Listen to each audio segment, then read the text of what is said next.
Hello and welcome दोस्तों। कैसे हैं आप? आशा करता हूँ आप सब अच्छे होंगे। आज हम बात करने वाले हैं 25,000 से भी अधिक वैकेंसीज़ के बारे में। तो बिना समय गवाए चलिए हम शुरू करते हैं। सबसे पहले चलते हैं नोटिफिकेशन की ओर। जी हाँ, आज हम बात करने वाले हैं एसएससी कांस्टेबल जीडी की वैकेंसी के बारे में। और हम आपको इसमें बताएंगे एप्लीकेशन का प्रोसेस, पे स्केल, पोस्टिंग एरिया और भी काफ़ी कुछ। तो लास्ट तक हमारे साथ बने रहिए। और अगर आपने अभी तक हमारे चैनल को सब्सक्राइब नहीं किया है तो प्लीज़ पहले सब्सक्राइब कर लीजिए, ताकि इससे हमें भी मोटिवेशन मिलता रहेगा और आपको भी आपकी डेली अपडेट्स टाइम पर मिल जाएगी करेगी। तो चलिए शुरू करते हैं।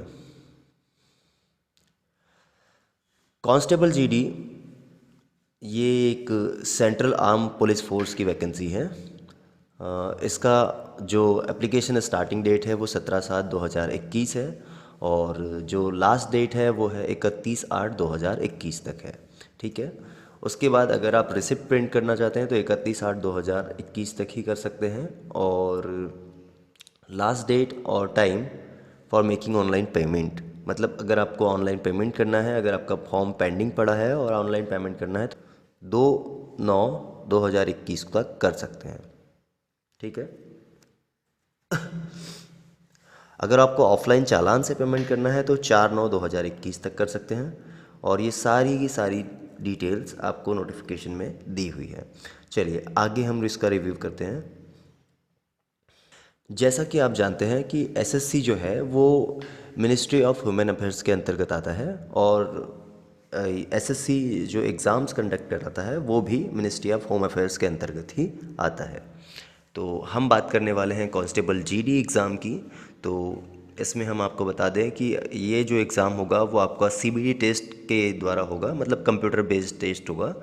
और इसमें आपको 25,000 से ज़्यादा वैकेंसी और वैकेंसीज़ का जो डिटेल्स हैं वो हम आपको थोड़ी देर में बता देंगे। हाँ, एक बात और, एप्लीकेशन सिर्फ आप ऑनलाइन ही कर सकते हैं, ऑफलाइन मोड इसमें अवेलेबल नहीं है। चलिए अब क्राइटेरिया के बारे में जान लेते हैं।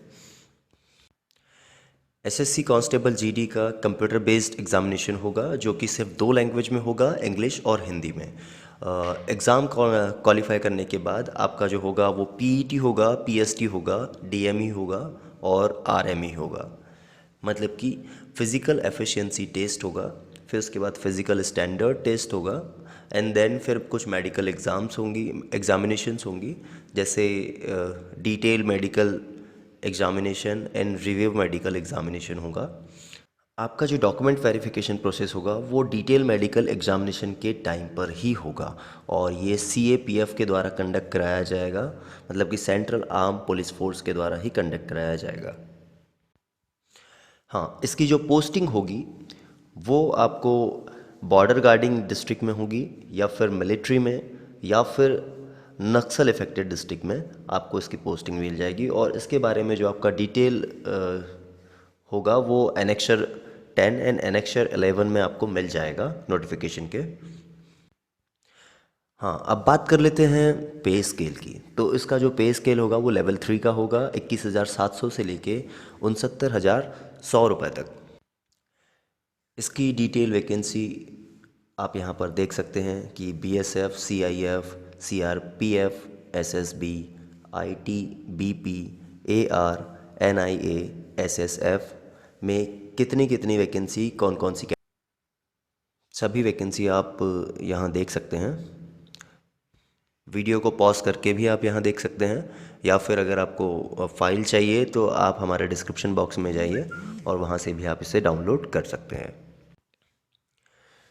यदि नंबर ऑफ़ वैकेंसी में कोई बदलाव होते हैं तो वो आपको कमीशन के द्वारा वेबसाइट पर मेंशन कराया जाएगा।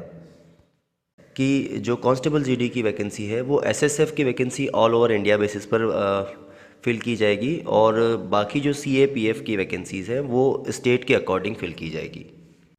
और जैसा कि मैंने आपको पहले बताया कि ये जो वैकेंसीज़ होगी ये या तो बॉर्डर गार्डिंग डिस्ट्रिक्ट में या फिर मिलिट्री में या नक्सल इफेक्टेड डिस्ट्रिक्ट में इसकी पोस्टिंग कराई जाएगी।